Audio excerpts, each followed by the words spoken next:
కేంద్రంలో మరోసారి బీజేపీ ప్రభుత్వం అధికారంలోకి వస్తుందని బీజేపీ పార్టీ సీనియర్ నాయకురాలు హర్యానా గవర్నర్ బండారు దత్తాత్రేయ కూతురు బండారు విజయలక్ష్మి అన్నారు. ముషీరాబాద్ నియోజకవర్గం పరిధిలోని అడిక్మెట్ డివిజన్లో ఆమె పర్యటించారు. ఎన్నికల ప్రచారంలో భాగంగా గోడల మీద కమలం పువ్వు పార్టీ గుర్తు వేసి ప్రచారం నిర్వహించారు. ప్రతి కార్యకర్త బీజేపీ గెలుపుకు కృషి చేయాలని బండారు విజయలక్ష్మి పిలుపునిచ్చారు. ఈ కార్యక్రమంలో స్థానిక బీజేపీ నాయకులు సంతోష్ కార్యకర్తలు పాల్గొన్నారు.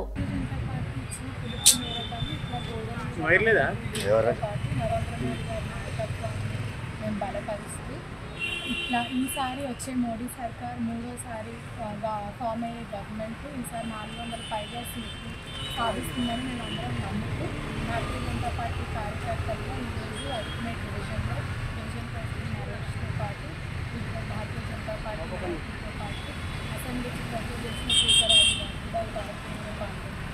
ప్రతి గోడపై కూడా కమ్మత్తు గుర్తుని భారతీయ జనతా పార్టీని అందరూ కూడా బలపరచాలి.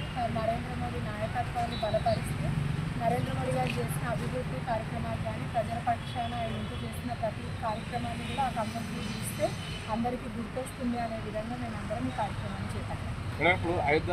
విషయం అది ఎన్నో మంది హిందువుల మనోభావాలు ఈరోజు గౌరవపరుస్తూ భారతీయ జనతా పార్టీ ఒక స్టాండ్ తీసుకొని నరేంద్ర